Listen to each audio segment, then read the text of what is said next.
All right, live in the crypt kitchen, which is cool. We didn't get a chance to set up because we just got back from Scarefest. It's been a little while since we did the road to Memphis. We were honored to have Eileen Dietz join us with Nicole Butler Vegas, the last road to Memphis. We got a kick-ass show tonight for it. A really, really good show, an exciting show with a guest announcement that just got added, and I'm really excited about it. I can't wait for you guys to learn who it is. It's a pretty awesome guest. But without further ado, let's bring on the man, the myth, the legend, the guy who makes this awesome show, Memphis Monster Con, in year two go. My good friend. Oh, I better get it ready. Hold on. Hold on. Got to get that applause. All right. I didn't mean to do that. Almost ended the stream. That would have been bad. But without further ado, let's welcome my good friend, promoter of Memphis Monster Con, Jaime Wright. Thanks for having me. Always, man. It's been too long. We haven't been able to, we've both been so busy that road to Memphis this year has been a little slower than usual. I was out on the road the last 3 weeks with Carl Toop, two of them, and then Joe Castro, SFX God, and Danny Hassel, which we had a great time at Scarefest. That was one of my favorite years ever, one of my favorite times ever. And now I can't wait till Memphis. But we have a great vendor, a great friend of mine. Actually, me and her have done a few conventions together, me, her, and her family, and even my guys. And she'll be back at Memphis again. Her kid and grandkid held up the fort there nicely at Scarefest. She wasn't able to make it, but I know we're going to be seeing her in Memphis, and we can't wait. My good friend, our good friend, Heather Gonzalez, Miss Glamgoria. Yay! If I have to crawl on bloody stumps, I'll be in Memphis. I love Memphis. It was the most fun show last year. It was the best time I had all year, I think. It was phenomenal. So I can't wait. Thank you for having me. Absolutely. It's so cool and such a good show. It is. It's a chill It show. is. It's a lot of fun. It is. We'll call it the family show. Yeah, it's We're so all fun. family. The Memphis Monster Family. That's what we got to call it. That's right. It's such a great event. And it's, I was honored to do the panels last year. I'm doing them again this year. I can't wait to Awesome. speak with Eileen in person. And we got some great guests coming in. We got a guest announcement tonight, which I'm really excited about, like we said. How's everything rolling out for you? You look like you haven't got too many grays. The hair's holding up good. Oh, that's all fake. It's gray. It's It's white. video. It's AI. It's like a poltergeist, the streak, the one white streak of hair, or the Bride of Frankenstein. It's a little True. bit. I'm holding up. This is the busiest season for us, and we're just running in circles and thrilled to be doing so. We've had being at Scarefest was fantastic. I had some family needs that came up at the last minute. I wasn't able to make it, but my kid and my grandkid and our family held down the fort in Scarefest and had a great time. But we are ready for my favorite show, Memphis Monster Con. Luckily, I saw your kid and grandkid before the show started because every time I popped over to go say hi, they were so busy. It was crazy. Yeah. And your kid dresses up so awesome. Oh, yeah. Always looking good. Yeah, the cosplay is so much fun. Yeah. And Eli, my grandson, was the Babadook of all things. So, yeah, they really had a fun time. And they were really busy and worked hard, but they had fun too. And I love that. Yeah, really it was a good weekend. It was a great weekend. And Memphis only so far away, only 3 weeks away. Yeah. Yeah. How are you holding up, Jaime? Don't stress at all. No. Not feeling any pressure. No pressure. I mean, as far as the putting together the show and stuff like that, it's been a bit easier this year because I've done I've had my first rodeo. Yeah. So, now it's just filling in the pieces, basically. Yeah. All the last minute details. Yeah. And then you're I feel like I think I'm done. And now I'm sitting there watching the clock. I'm just like, get here. Let's go. Yeah. Well, we're all excited. I'm sure a lot of it's anxiety, but also, just ready to go, ready to enjoy spend the weekend with the family Yeah. and watch everything unfold that you put together. I'm sure that's an exciting part of it too. It seems like you got everything together. Like you said, last year was your first year. Plus, you're not a rookie to cons in general. Yeah. Um, It's I just mean, you've crazy, like, experienced some. such a good team behind me. It's like I literally, put together like the hours of the panels, the hours of the photo ops and stuff, and it was just kind of like here, and then it all just fell into place. And I, That's great. yeah. Now you got to make more panel room because you got another guest we're going to be announcing. I don't know if we got our guest waiting. Do you want us to do that now? Let's go ahead and do that now. Do you want to? Well, I'm not putting any pressure on you. No, I just no. know the guest is sitting there waiting, and he can't wait to talk to you and Heather. And Well, I'm looking forward to talking to I'm him. gonna He let probably you. doesn't want to talk to I'm me. gonna let you announce them. What's that? I'm gonna let you announce them. All right. All right. So I talked to Jamie. I thought we could have somebody really cool added, and I've been having so much fun with this guy right here. He's one half of the talented duo that sat with me at Scarefest. You guys know him from Nightmare on Elm Street 4 and 5. He's Dashing Danny Hassel. Danny! Yay! Needed to bring the Nightmare on Elm Street. My dude. Woo! Got my own poster. Pretty cool. So yeah, what's up? I'm stoked. I'm super happy to come out there. Anytime I looked at the lineup, I know there's actually Miko Hughes has a Nightmare on Elm Street connection, and I think Lene Quigley, I believe, has a Nightmare on Elm Street connection. But I know Elise McCartney from Child's Play. I know a bunch of the other guests that's coming out there. So that's pretty cool. Very Alex cool lineup so far. So I I just wanted to keep. Glad to have you. Was so happy to have you.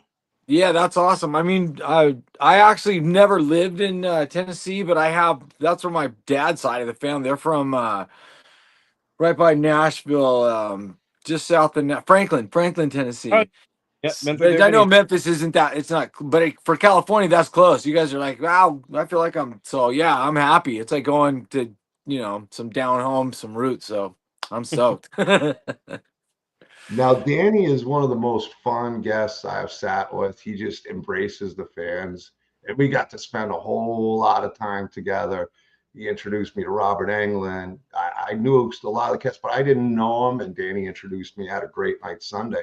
But one of the cool things we did, and I never seen somebody smile, and it was so cool to see recreated. Joe Castro sat with us, who really crushed it. He did up Adam Newsom. If you see those pictures with all the skulls, getting pictures, looking good. But one of my favorite moments on top was seeing this man. Super fun. Getting redone. We're going to bring these to the event. So yeah, Joe Castro is like super amazing. He's a celebrity in the let's say makeup effects world, right? So anyhow, to sit next to him and then to do the makeup to recreate. At first, I was like, I don't know, man, because back in our day, it was like we kind of helped. We were the guinea pigs. We kind of helped create all that stuff. Where back in the day, they put this glue on your face, and it took hours, and they glued it on. Joe did it in like 30 minutes. You know what I mean? It was like, and it's all like commercialized stuff now. It has a name, where before they're over there like mixing crap up like a mad scientist, like, I don't know, is it good for skin? They're like, we don't know. And then it was literally glued on back then. So it was like you started at like noon, finished by like dinner. That was your last meal, because a lot of horror films are shot at night. So it was just pretty funny compared to how we could do it twice in a weekend, and it was super easy. You just put it on, take it off, and it looked amazing. Oh, it looked killer. Yeah. Especially that shirt you were wearing all weekend. I really like that. No, it's pretty. Sorry, we had to cut holes in your shirt, but the wires went into my skin. Every bit of it. It was worth. I gave you. It was super fun. It was Yeah, super fun. People got a kick out of it. And then I had the little mini statue, and then the bigger one, and it looked just He's like running around with this Danny Hassel death So scene on awesome. his face on this, and he was just having it was bust. like a kid in a candy store. Like I think everybody was so stoked watching Danny get done up, and I think the person who was it was wild. It was you who was the I didn't most think it was going to be that cool. To be honest, I'm being one. First of all, I was like, no, and then I didn't, because in my mind, I'm thinking of like back when we did it. I'm like, so, oh wow, you know what I mean? I was like, so because you couldn't even take it off Hours. back in our Yeah. day. You had to wait and put this other chemical on it to like dissolve it. Otherwise, you learned right away. Your skin might. You're like, oh crap. There's no Yeah. ripping it off. So anyhow, but no, now it's all like it's so much neater and just faster, and they have, like I said, almost like commercial products, like stuff Yeah. where we were like making stuff up. And it's skin safe now. Correct, all of that. That's what I'm getting. Yeah, that's why I was Which cracking is, up. That's what. what an Shady had upgrade. it, and he didn't have burn holes on the side of his face. Right, I was like, that's why at first I was like, nah. Well, he Pass. said yeah at first, but I talked to Danny. Oh man, I was regretting it, but I'm so glad. You know I what's did. crazy? I didn't know when I was doing those movies that I was getting a black belt in special effects makeup, like Oh because my gosh. Yeah. all these people have done movies and have way bigger career, movies and movies.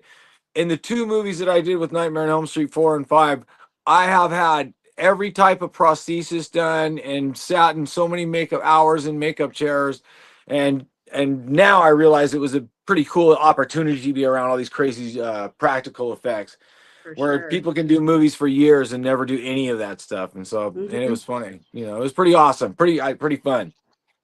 Yeah, Danny's a big SFX fan like me. That's like our favorite things. We talked quite a bit about it. And having Joe at the table was amazing. And like Danny said, usually you would probably think you're going to be all day in that chair. When you get it done in like 45 minutes the first time, maybe 20 minutes the second. Yeah, it was. And then, once he makes the appliance or whatever you call the piece, now it fits me. So it's like it fits right back on it. And so it was pretty neat. Way different than before. The crowds were so thrilled as he's getting it done, and you just see Danny grinning ear to ear. You can tell he was just having What you're not supposed to do. You can't smile because your face, my face, you can't smiling this. You know what I mean? Like, you have to hold the expression either like this or the smiling. Yeah, you can't, because it'll make it move. So as they're putting it on, once it's fixed, it's on. So it's but yeah, no laughing, no laughing. You were able to do here's Tommy. Thomas helped us out all weekend. He had the metal plates. He had helped make the area look really, really cool, really badass. Me, Thomas, and Danny, that's a dangerous trio right there. That's the rock star trio, I think Danny called it. Very cool booth. Very cool. A lot of cool stuff to look at. A lot of cool props stuff. Yeah. I mean, you're just so good with the fans, and they, like when Joe was doing you up, like I said, the crowds, they couldn't wait to get those selfies with you. We definitely got to recreate that. I have seen so many pictures. Oh my gosh, people loved it. I've seen the just news game. News, I believe Dateline or something like that was there, and then that guy, the anchor, got a hatchet in his head. That was really so it's cool. pretty Yeah, fun. Thomas has posted a bunch. I've posted quite a bit. Joe's been posting. It was just, I don't know. It was just such a fun table with Danny being there and the way he interacted. And when Joe was there doing the SFX, like on Adam, that was insane. And how fast he got that done too. I mean, the prosthetic took forever, but it was just huge an piece, crazy looking monster. Yeah. But it fit on this guy. He's like a big, a wrestler. He's a big old man, big old guy, and he's actually a real wrestler. That's what he does. And so that piece was huge, and then it fit right on him, and then it was wild. And he had the eyepiece, and he actually had a contact in that one eye. I don't know if you can tell, like up close, it like covers his eye, so his eye was like gray. It was wild. It was so fun. Pretty neat. And that big old claw. Yeah, it's pretty fun. It's like this, like Halloween season is pretty fun for horror. This is our season. Well, it's fun all year round, but when you get to October, it's like there's just a different level of horror that goes around. And now with our that's what we're October hangover and missing Halloween right after we get to go to Memphis and celebrate. Exactly, that was the whole idea. You just left Halloween. You're like, man, I wish it was still here. No, I love it. It is. I love it. Carry the momentum all the way through, because even this year, Robert's getting his star, and we're gonna ride this thing until it's over. But yeah, this is a good time to like enjoy all these. I mean, all of the franchises, Jason, Halloween, and Friday the 13th or whatever, and Nightmare on Elm Street. Those are some pretty fun franchises to be around and and reminisce about. There's good movies out too now, but There's it's just nothing pretty fun to top. be involved because generally speaking, for myself, like conventions almost were like a lot of times the creature, maybe like like Robert or like the Jason, but it's pretty cool that because I was killed by Robert, that it kind of immortalized me in pop culture, which we didn't know at the time. But to be killed by Freddy Krueger, now I'm permanently in there. And one of the Legendary gnarliest now. death So scenes Yeah. in the series. Yeah. I mean, So yeah, we man, didn't know. There was kind of a formula, and this one, not to make light of any of the other guys, but I was like, this one guy was like telling us how Robert was, how Freddy Krueger was the character was like the best one because it was very psychological and da da da. And he goes, that guy Jason, he like killed like 6 people on the way to the dock, And he's like, and it made me laugh. I was like, because he knew how many kills each one of these dudes had. I was like, what? And so he knew how many Jason, how many Michael Myers, and how many Robert England had had, or Freddy Krueger had had. So it was a pretty funny conversation. those Horror guys movies Which can you have have, a talk. rabbit. which you have at conventions. You'll learn more about the movie that you're in Hmm. from people than you know. Yeah. So it's pretty fun. Pretty fun. I get that all the time. That's why, like, there's it's hard to talk. Like, even on panels, I always keep it loose. Like, the way we talk now when I do panels, because you got those people in the crowd just know every detail, and you're not teaching them anything. I No. mean, those guys. Peter Anthony's like a Friday the 13th guru. That guy knows like every single thing of the franchise. Like, I know a lot of movies. I might have studied Halloween a lot because it was my favorite back in the day, but it's hard to sit there and study movies like these guys do and remember things. It's just, Oh man, it's embarrassing because I don't know all 7 or 8 of Nightmare verbatim. You know what I mean? I'm like, yeah. And people will ask me No. about number 6, and I'm like, dude, I don't know. And I'm you know like, what? If I'm It's not in it, I like don't people, want to see it's it. really funny to even when you're not privy, like, or the people, or let's say the audience has no idea that you're watching it with them. And so they're not going to change the way they behave, for example, like, so we watched 3, 4, and 5 one time in front of like hundreds of people at an old drive-in Pennsylvania. Was that It's the only open in Mahoning? this. Yes. And so it's packed, and so it's totally silent from Nightmare 3. Everyone's listening. Break. Nightmare 4, totally silent. Break. Nightmare 5 starts off doing new Freddy toys, and then like after my death scene, all of a sudden, hey man, you want to go to the bathroom? Yeah, hey, you know what? Hey, so like people start talking, like, hey, what'd you bring to eat? I don't know, dude. What do you know? Like, just totally talking over the movie because the movie actually got kind of slow. So it was like funny to watch it from that perspective because you're like, man, everyone they were just like getting up, going to the bathroom. But anyhow. That And was the that's the first movie time I'm Danny in. watched Nightmare 5 all the way through. That's He's always the movie I'm in. So people, I just got to be honest. I'm like, well, yeah, sometimes there might be a little slow part on there. Mike asked the question. I'll answer it real quick. I did see. Oh, Linnea Quigley asked. Oh, you're gonna see her in Atlanta? Yeah. Oh, you met her in Atlanta. Can't wait to see her again. Okay. Yeah, he said he's gonna be at Memphis. I'm pretty sure she was in. I'm pretty sure her boobs are in one of the nightmares. I'm sure they are. It might even be. Is it Freddy's Dead? I'm I not think it's making that up. I Freddy- don't I think know. it's Freddy's Dead because he had a lot of, if I remember right. And she's Like kind I of said, a I'm legend. not the expert guy. I love the movies. I I love, know, but I I know the should have. movies, but Yeah, but I'm serious. I'm She's not like the a expert. legend for other movies. But I think her Oh, boobs are in one of the nightmares. And someone told me, and I'm boobs like, and I'll be horror. damned.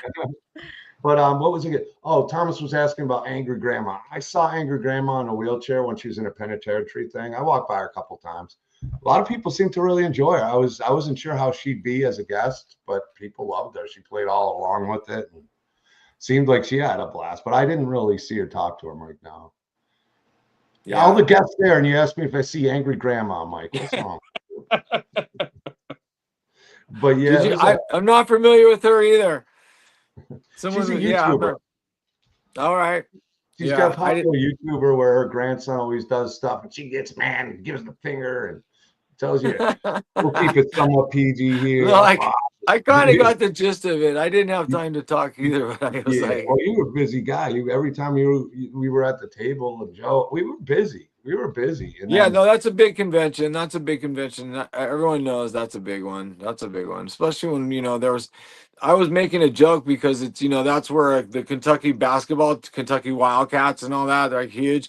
There was like 21 to 22 Nightmare on Elm Street cast members, and I was like, "Are we here for a basketball tournament or what's going on?" Dude? I was like, I started picking guys. I was like, I got Robert Russler and Michael Bailey Smith. I was like, Amanda Wiss is still pretty good shape. No, it was pretty wild. That's look really good though. Honestly, you guys all. No, who's the guy? There was another dude. There was one actor, and I was like, he's like, oh God, I hate when I don't remember names, but he was just like still like in amazing shape, looks amazing. He's standing there, and I just walked by and I was like, come on, dude, take care of yourself, would you? He looked amazing. He looked amazing, like no surgery, just like I was like, thank your parents, dude. You look awesome, man. Yeah, Michael Bailey's looking good. I felt bad for Michael. He hurt his leg or something on Saturday or Sunday, so that was painful. But speaking of Michael Bailey, Danny brought a Super Freddy figure that he'd been trying to sell. I already had Danny's name on it, so I'm like, damn, he gave it to me. So now next time I see Mike, I'm gonna have him sign it for me. But such a cool. I'm gonna go get the figure because it's a cool figure, and you want to see it again, don't you? It's pretty cool. I have doubles. Like people have given me things over the years, and then all of a sudden I realize, like, what do I need 3 Super Freddys for? I'm just like, okay, maybe I'll just sell them. I never thought of that until started doing conventions. But yeah, there's no sense in keeping like a toy in my garage, that someone gave me. They're pretty cool. No, it's cool. Action figures are cool. That's a real one. That came out. That's not like how everyone now gets an action figure. Everybody and their brother has an action figure now, but that's that came out a while back. I can't remember. Pretty cool. Super cool. And that was like the idea behind Nightmare 5. They had there was only 3 deaths in the movie. And mine, the girl that got overfed, and then that death, which was like at that time very high tech animation and live action mixed, and so it was like it played homage to comic book stuff, and then boom, and then that character came out, and so it was pretty cool. Yeah, it's a pretty intense scene. All the deaths are both great guys. It's a good movie. It just has real weird, slow parts, but the deaths, like the death scenes, are awesome. They're awesome. Yeah, they were creative. I mean, that's the one thing about Nightmare on Elm Street. They always had creative deaths for the most part. It's always a crack. I didn't come around till Nightmare 4, right? So by the time I got there, Nightmare 3 was going like this, and the rock and roll thing got involved in MTV now, and Freddy. Like Freddy Krueger, right? Dawkins, you know what I mean? It was like becoming like, I don't want to say commercial, but yeah, okay, Freddy Krueger, this dude became commercial, right?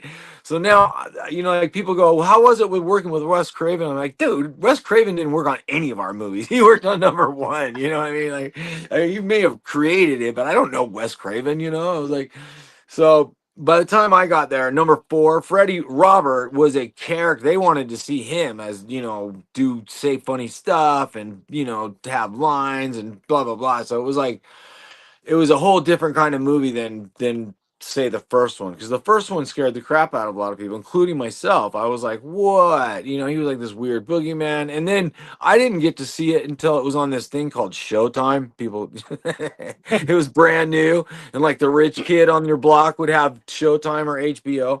Then you could go watch R-rated movies. But yeah, Nightmare on Elm Street 1 was weird. It scared the crap out of me.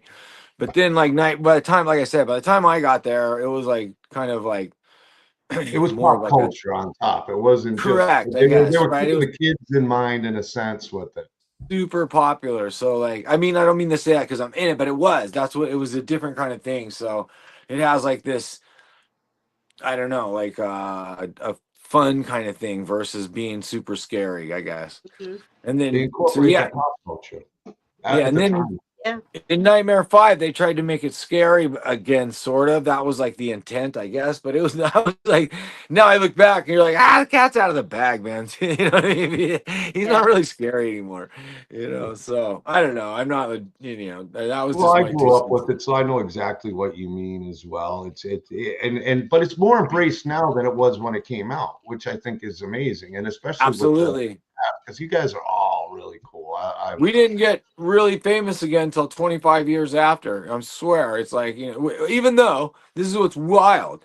So Nightmare on Elm Street 4, because it was starting to go like this from Nightmare on Elm Street 3, Nightmare on Elm Street 4 ended up becoming #1 at the box office, which had never been done by an independent film, let alone a horror film. So people were losing their minds, like, how'd this happen? And then it was #1 for like 4 to 8 weeks against all these huge studios. And then anyhow, that was like the peak of all that stuff. You know what I mean? That was like the peak of it. And then it kind of, you know, it was just, I always tell people 88, this. 89 horror kind of went from, from Child's Play 1, 2 to Bride of Chucky, which at the time I was talking to you, I was going to high school. So I fell out of it a little bit just at that time because I was going to high school, sports, this and that. And I wasn't doing sleepovers with my friends like we were and going to the video store and renting every horror movie. But it definitely took a change towards 88, 89 and into the After the 90s. 80s, it completely changed. And I don't know. And now it's really weird is the movies that I get offered are going trying to get some of that back somehow. I don't know if that's possible, but that's what they do. And so, but there's still good movies. Like I said, I just saw that movie Weapons and I was like, wow. That was pretty good.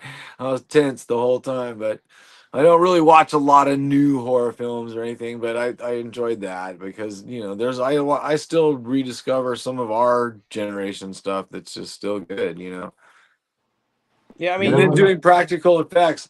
you put I a good worked on a budget, low budget big cowboy budget movie where I had and to be part of the effects crew and it was kind of fun to like, you know, while the guy's shooting the bad guy, I'm the guy holding the thing that like squirts the blood by the camera. Oh, that's So fun. yeah, it was pretty fun. Special effects are always fun. I swear, you know what I mean? They're pretty fun. So you're like, how do they do this? You know what I mean? You're like, oh, it's like some dudes. And that's in our day, it was pretty hokey, actually. A lot of it, you know. Well, it It was didn't have like to be as guys on. detailed because it was so gritty with the tube TV and the way it was presented. Now with the high definition, you can't really hide blemishes or things like you used True. to be able Yeah. to.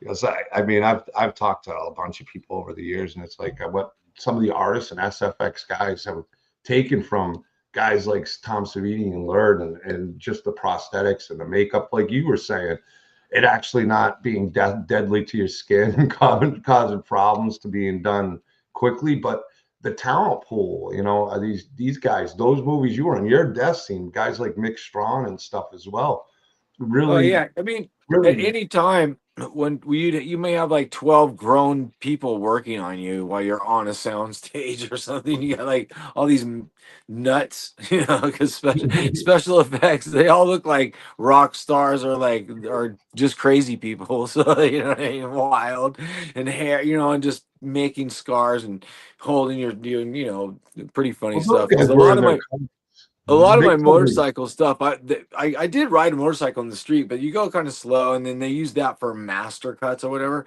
But on when it gets on the face, when you do all that, that's on a sound stage, and it's just like this. You're on a black room, up on a podium with a guy moving the motorcycle with dudes holding blowers and make it look like you're going really fast. You know what I mean? So it's like it's acting for sure. But that's that you got to be a good sport if you're gonna do horror films or any of those kind of movies. You can't be. You got to get. You're gonna get a little rough and dirty and do some funky stuff. You know, special Yeah. effects, and then you have to be a good sport to almost like pull it off too. You got to help the crew. You know, because sometimes they don't know if this what they create on a storyboard and in a script. Now people are going, how are we going to film this and make it not look like shit? You know what I mean? So, that there's that part as an actor. You want to make it look good too.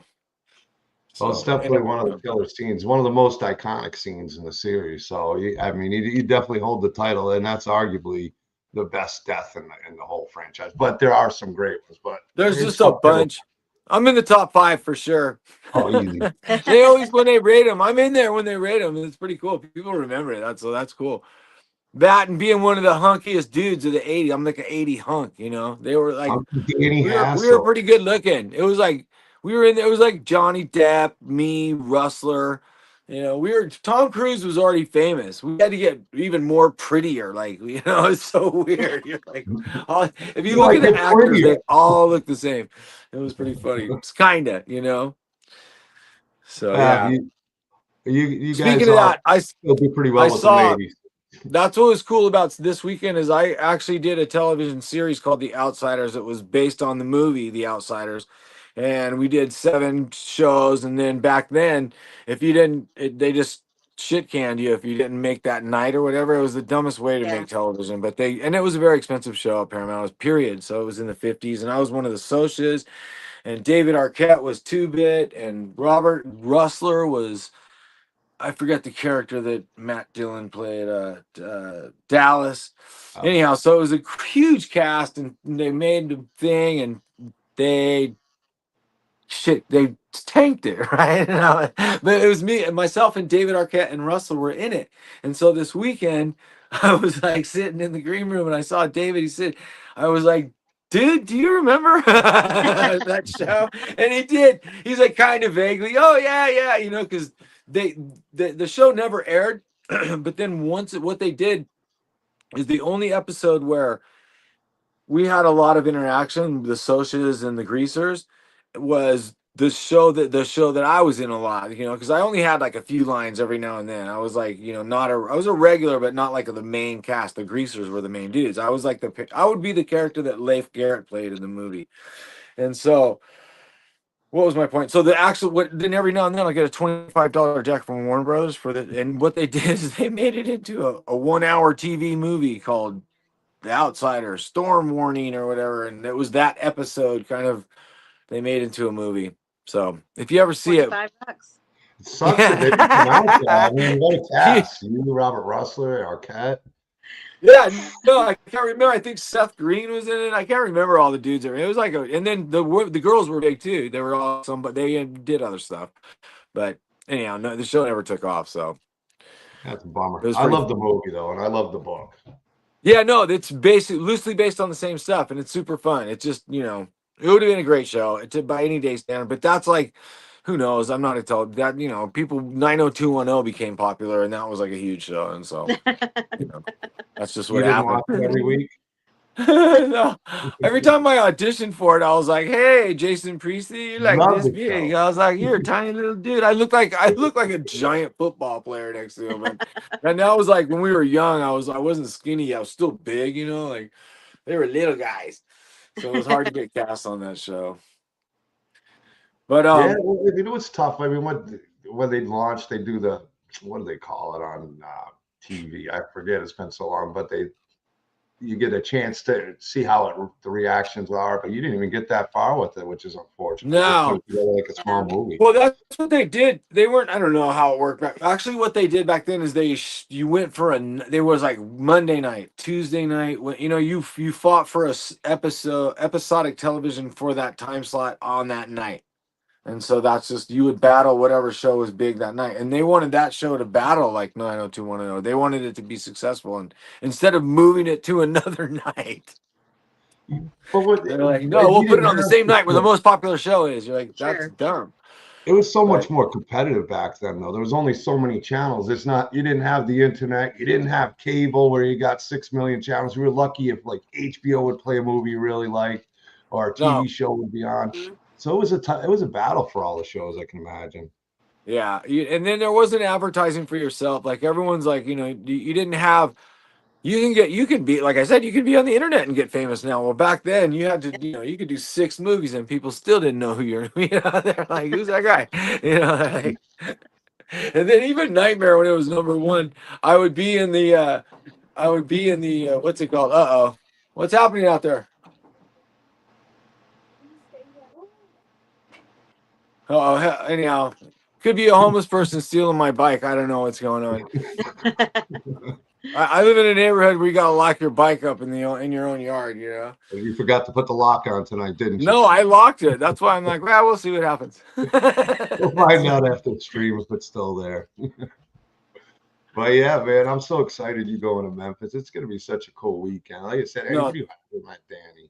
And now we got to get Glamgoria to make some Danny bath bombs or something for the ladies. Oh no, wait. I'm I cooking think up I have. I have one. I have a picture of one somewhere. Yeah. That's awesome. We were talking about you. That's right. We were talking about you and the cool stuff that you did. I forget how it got brought up. I think when they came to the table and I invited and introduced them to your kid. Just super original. I was talking about how original certain. I was like, Freddy Krueger now is so cool that you could, even though he is this axe murdered whatever. I mean, like a child molesting whatever. A child killer. Danny. He's a child killer and killed whatever. Freddy. Right. Yeah, I kill your parents, but they're adults now. And now you can get a bath bomb or a lunchbox, whatever your kid liked. A lunchbox, a t-shirt, underoos. My kid, I waited to have kids. I'm 58. I have an 8-year-old, so I have a young daughter, and she's met Robert, she knows it's makeup, but it's not really for kids. Even mine, you know what I mean? The sounds, but then I don't want to, there's people out there that are, oh, my kids have been raised on this, and you're like, okay,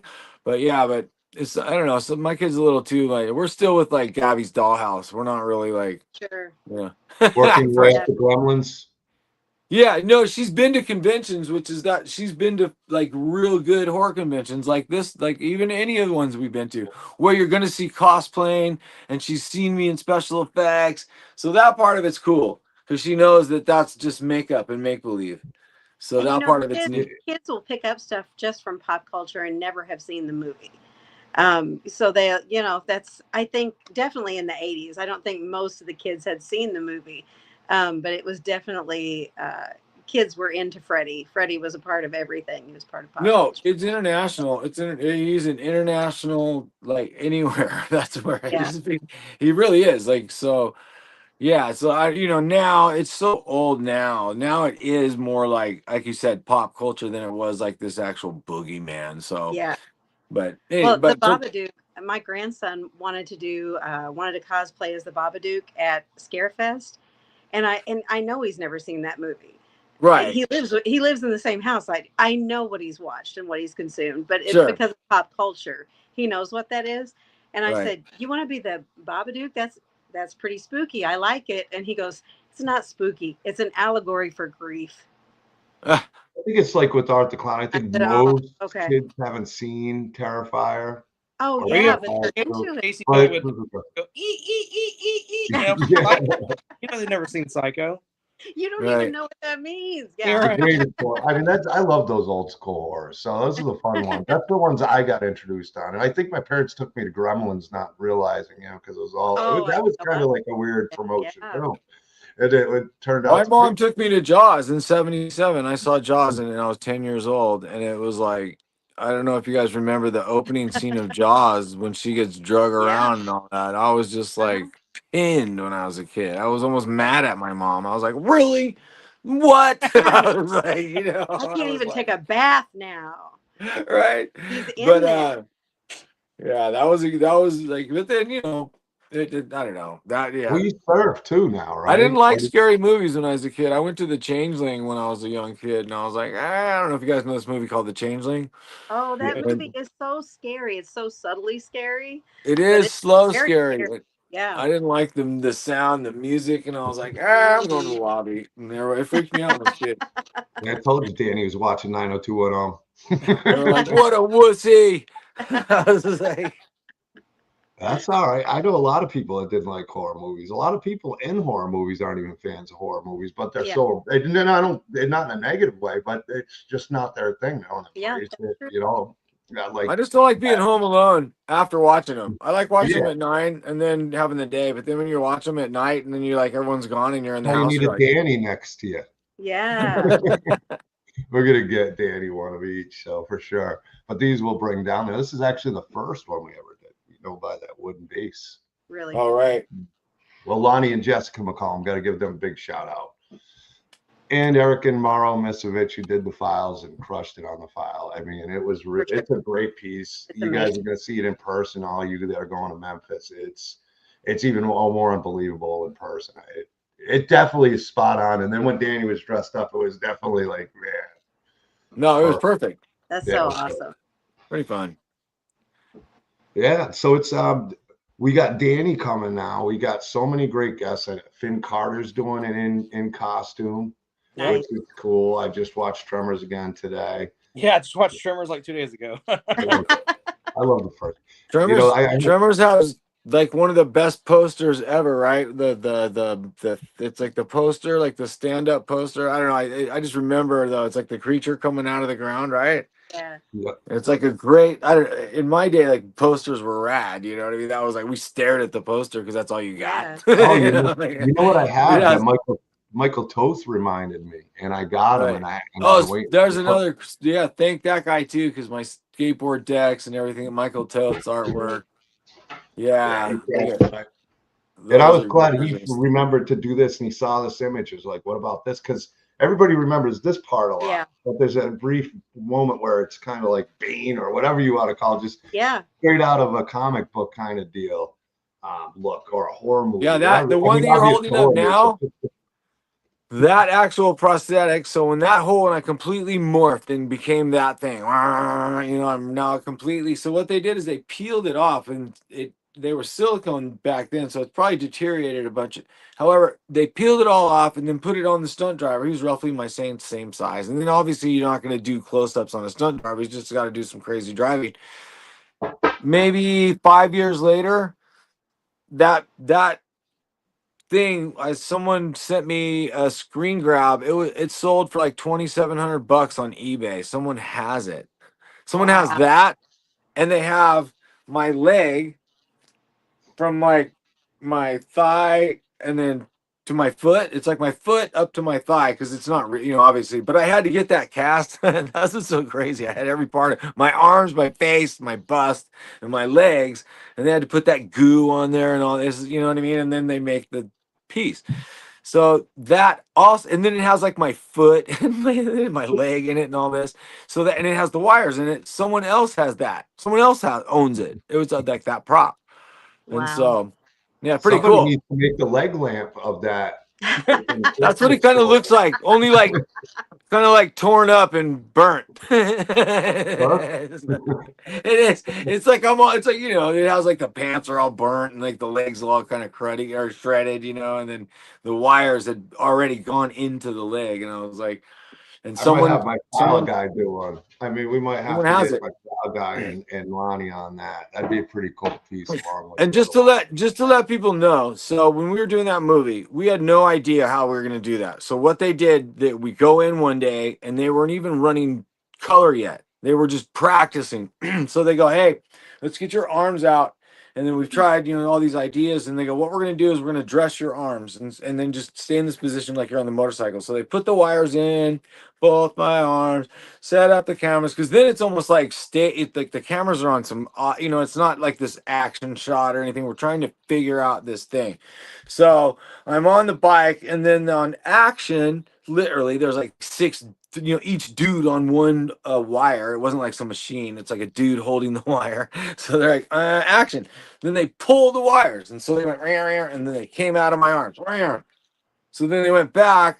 They developed the film, rolled it backwards, and played it backwards. So now the wires look like they got up off the table and went into my skin. And everyone started going, like in this room, there's no sound. It's just like everybody's watching this camera. And once that happened, I swear everyone clapped. And it was like, oh my God, it was like four of us, even I was just watching because I was just there going, what's happening? And then I was like, and then when I saw it and they were all, and they looked like they were moving, you know, and then they went into my skin, and then everyone, I swear, everyone was, and then it was on. They're like, oh, let's get him on the face, let's get his legs, yeah, you know, it was just like this whole chaos. Then you became the test subject. What are we gonna No, do, really. Katie? I was making a joke. They're like, in this scene, it's two people talking. They're like, okay, get them both in a cast right now. You know what I mean? Like, it doesn't. They don't need it. You're like, oh, it didn't matter. Didn't matter. Put a body cast on that person because that's, you know, it was a special effects deal. I got another super funny story though about those movies and how. So every time, like I said, I came around in Nightmare 4, so they have to figure out how to remake Robert. You know, how, I mean, Freddy Krueger, how does he come back, right? And not make it completely whack, I guess. You know, you're like, what? However, have you seen Nightmare 4? The dog lifts its leg and pees fire, and then the thing opens up. And I was like, you're like, what does this have to do with anything, right? Anyhow, that dog. So that dog, not only we had like it was Nightmare on Elm Street, New Line Sim. We were like sharing a room, you know, girls on the outside, guys, you gotta share a room, you know, one trailer. The dog had like 3 trailers, 5 assistants, like he had like a crew, and then every other commercial or like episodic television, I'm like, there's that freaking dog again. I was like, that dog was such a movie star, and I was like, and he doesn't get the credit. He also pissed fire and resurrected Freddy. But I'm not kidding. That dog had like he had an entourage. He had an entourage. I always tell Ken Kincaid was killed by Jason and Freddy because the dog's name was Jason. No, right. No, the dog could like bark on command, and he was like, raise your hand. He's like, you know, I swear, he's one step from like, hey, where's my agent? The dog was a trip. I was like, oh my god, this is a Hollywood dog. This dog isn't even real. Did you guys have to knock on his trailer? Every time I'd be in a restaurant, I'd look at the television above the bar. It'd be that dog jumping. I'm like, what? I was like, he'd be on an Alpo commercial or He's something. getting so much work. He was. I'm like, there's Jake again or whatever. That freaking Jake. I was like, he'd be hanging out with Buds McKenzie and stuff. They should do a show about him. I'm not kidding. It'd be interesting. It'd be like, anyhow, yeah, pretty cool though. Yeah, man, I bet you there's so many stories, and that's the cool thing about you. Love talking to the fans. I watched, and like you said, sometimes the things you forgot or you didn't even realize that you get to talk to them and learn something new or remember something you totally forgot about, which is cool. All the time. I tell you that story about this one blooper in the movie I didn't even know for 35 years. And it's so hysterical. And I have a picture of it. It's even more funny. I could tell you guys real quick. So movies obviously aren't shot in sequence. You never, you know, you get the script and you figure, you know, okay, I got it. And then you get there and they're like day 27 and did it. And it has 99% of the time, it has nothing to do with anything other than money. Meaning logistically, like this is the day we can afford this street and this is how it goes. So you're filming all over the place. So we'd already filmed the truck pulling up. I guess they call it establishing shot, where you pull up, like let's say the diner is right here. My truck pulls up into camera. I get out. There's a dude walks up to me. He's wearing a hoodie, you know, like a hoodie, and it's gray with it's black with gray sleeves, because when we did it the first time, this guy comes up with a Letterman's jacket, and Rennie Harlan, the director, the Finnish guy, he's like, no, he's like, cut, no. He's just like, I hated the Letterman's jacket, just hated it. The other dude, mine was fine. He didn't, you know, he wanted a hoodie like you have on, John, like a hoodie, right? And he goes, I won't do it. And then there's this guy, Kevin Rosinski. He's out there in the con world now. They call him Freddie Do. He's got great stories. He worked in the franchise forever. He was my body double and Robert's.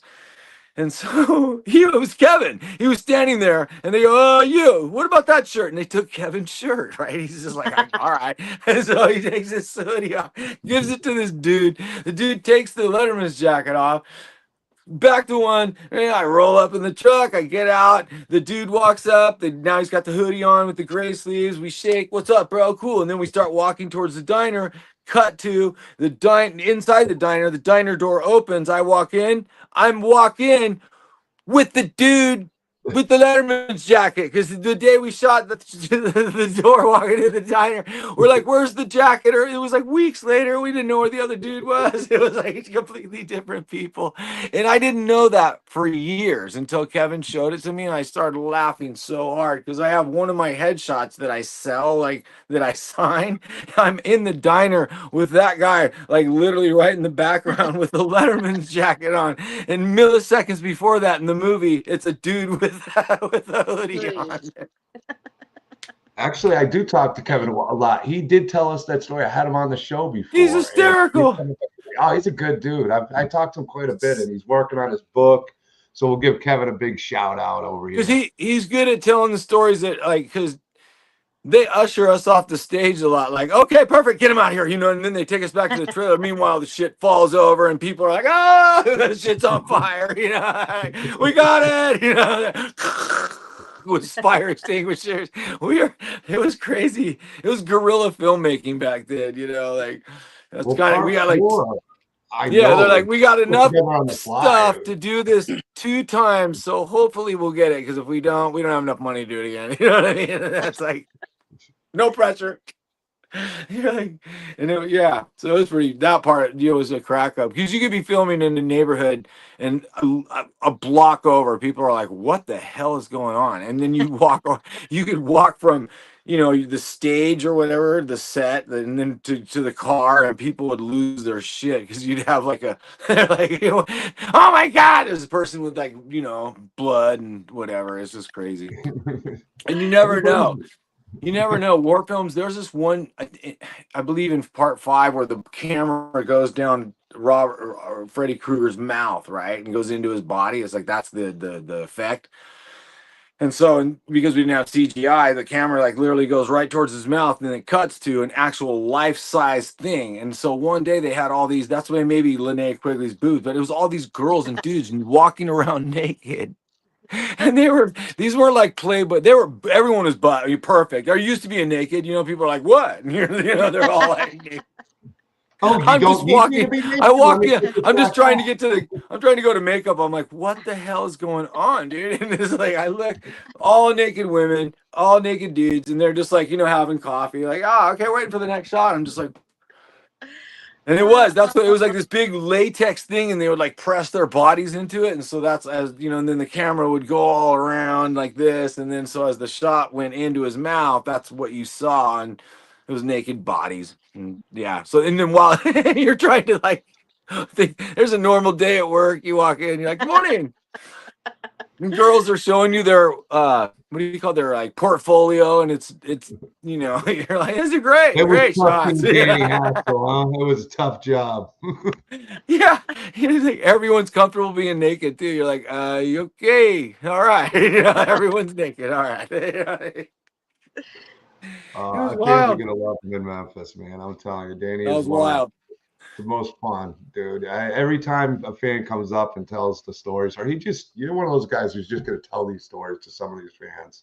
I mean, it was a fun. Also people that, if they want to hear them, you know what I mean? I always tell people, I really love talking about myself a lot, I guess, what a great subject. No, but I mean, it was a fun time. There's a lot of fun moments. And then luckily we had success. And then, that part of it makes it fun too. Because now I'm in a group of people that, I've been friends with for 40 years now, almost, or however long, and it's pretty rare. And so I always tell people we're like astronauts. We've done something a lot of people haven't done, You cemented icons, man, honestly. I mean, you guys did something amazing with the whole series, but each one of those movies, 3 and 4, I mean, nobody's ever going to be able to take it away. Nightmare on Elm Street is never going anywhere. And they're fantastic films. You crushed. Greatest humbling story this weekend. Massive con. Obviously, way more bigger stars than Danny Hassel.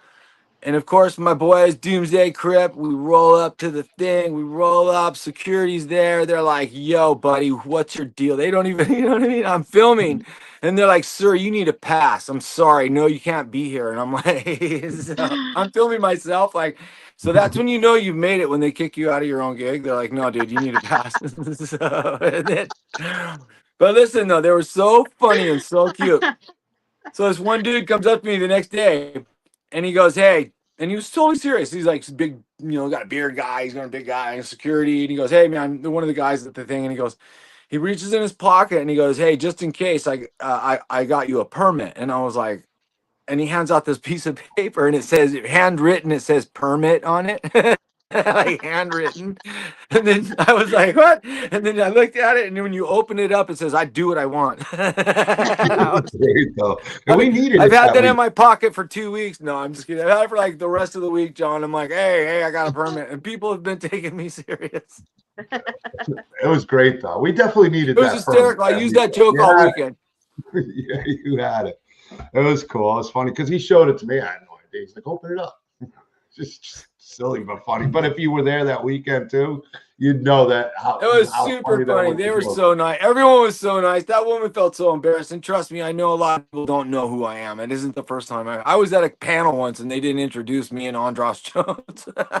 They're like, "Hey," we'll start clapping, and me and him were backstage in the wings looking at each other. Like, "Hey, dude, I think they," and then, "Oh, Andros Jones and Danny Hassel from Nightmare 4. All right." We go out there. Like, hey. But because if Robert's there, people you get, he's a big deal. And then but anyhow, that happens.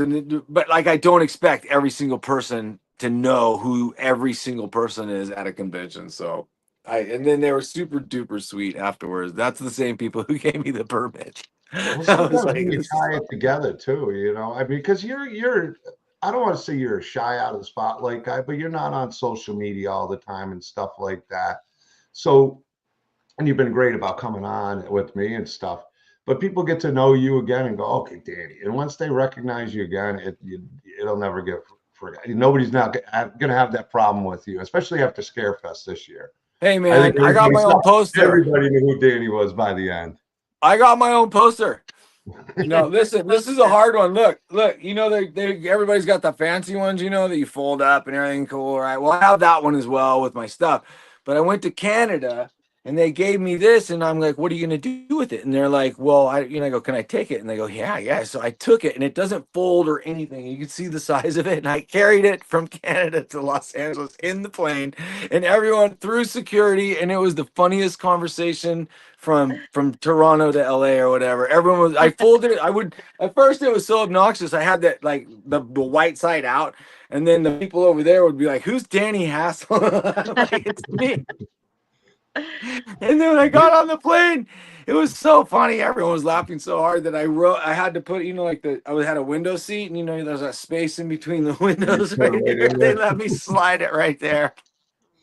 They wouldn't let anybody do that, but you happen to be. No, Danny. I know. By the end of that plane, up. everyone knew who Danny Hassel was, though. Everyone was laughing there, and people were just saying my name around. It was so freaking funny. I can't tell you guys. I laughed so hard.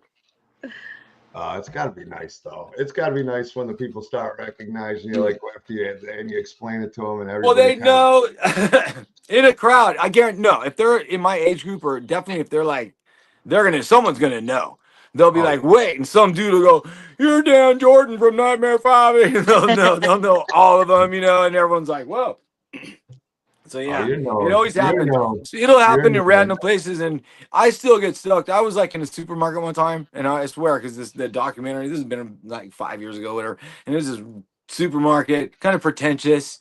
Everyone's all, and this one dude that worked there goes, "Hey man, super cool," and I go, "Bro," and I came around the thing, I hugged him. I was like, "Yeah, dude." I was like, "Yeah, high five." I was a celebrity in that supermarket for that 10 minutes because he knew who I was. I was like, right on. Yeah. And he gave me like a cool compliment. I can't remember what he said at the time, because then everyone was like, "Whoa, who's that guy?" I was like, "Yeah, I did something. I was in a movie." You did something awesome, man. You did something awesome. Like, I'll tell people about, not even like you or something. I'll be talking to people working. A lot of them don't watch horror movies, so they don't know. They just don't know. But the horror fans know. They know. They know you guys well. They follow, especially the hardcore ones that know everything. Oh yeah. Horror fans are like rock and roll fans. They don't give a damn. They like what they like, and that's how it's going to be. That's just what's cool. And that's cool. That's super cool. They're not trendy. They're in with what they're into. So that's I like that. I love individuals that are cool. So just into what they're into. We're almost. That's why cons are fun. I'm looking forward to it, you guys. I'm looking forward to it, man. This is going to be fun. Cons are always fun. And then Yeah. It's gonna be fun. It's always And then I one get to take you on the panel and talk to you. I'm going to grill you tough, Danny.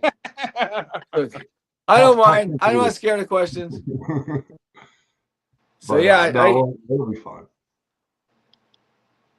and then you know what, when you're promoting them, I know it's like you'll have fun afterwards, because when you're working the whole time, you know, it's hard to have conversation. Hey, you're trying to be relaxed and be cool. You're like, or, you know, you're gonna be busy. You're a lot of fun. You're a lot of fun, man. We had a great weekend. I'm so glad you're coming to Memphis with us. I'm so glad. It's gonna be great. It's gonna be I'm gonna sick. start letting people know, man. It's gonna be fun. And then yeah, I hope. Oh yeah, it'll be fun. That's a good We're gonna hype lineup. up Danny in the whole event. We're gonna hype you up as much as we can. We're bringing a. We don't have time to get more, so there's only one of these, one of the big ones. Maybe we'll get a couple more decks. We got 2 of them. We're gonna bring. Yeah, they actually sold. Yeah. Oh, So, they so fast. the big one's cool, man. Believe it or not, I have a lot of people that are just like, I'm being nice. People want it. Like even in my camp, they're like, they don't care the price. I could gouge my friends. I'm not gonna. Well, They want it, but I want it too. Yeah, Anyhow, well, it's actually a great piece. You could Cool always thing. get more. That's the good thing. So yeah, you can always get more. Yeah. So if you do have somebody you want it, I'm sure Lonnie could get it out there to you, and then you could always have yours. You won't have to sell it unless you want them, you know, because we can always make you more, because we got the files for you. And I know Lonnie's thrilled that you were so happy with it. I know Eric and Morrow were as well. It's going to be just such a great weekend. We lost Jamie, but Heather, I know you're bringing bath bombs and all the cool, really affordable cool. Last year we added on, you know, like we did the flannels, the custom flannels, and you know, we've got some t-shirts, some bags. We've got a lot of more accessory type stuff this year. So on top of all the bath bombs, beard balms, you know, shower gels, lotions, stuff to make you smell good at a work-on. Yeah. I'm going stinky. Well, awesome, guys. How many days away before we all see each other? John, how many? It's not this weekend. It's 2 weekends. Oh, here's Jamie right. back. So it's like 20 days. 3 weeks out. Yeah, 3 weeks. 3 weekends. Yeah, 3 weekends. Yeah. Going to be a great show. Year number 2 is going to rock and roll. Now we got rock and roll coming with Danny Hassel. One of course, Glamgoria is going to be there. Heather. We got kids 10 and under are free. If you get your tickets early, you're saving money. If you get your tickets at the door, you're paying more. There's a good lineup. There's a good lineup. I saw some cool people coming out there. Some cool horror people that I'm looking forward to see myself. So that's cool. Yeah. It's going to be all right, guys. So I'll see you soon, everybody. And if not, hit me up, Danny Hassel, on Facebook and Instagram, and I'll try to keep everyone posted on what's going down. And I'll see everybody out in Memphis in 3 weeks for sure. Definitely see you guys out there. See you. Peace out. Thanks for tuning in, everybody. Thank you. Right on, you guys. Bye, everybody. See you.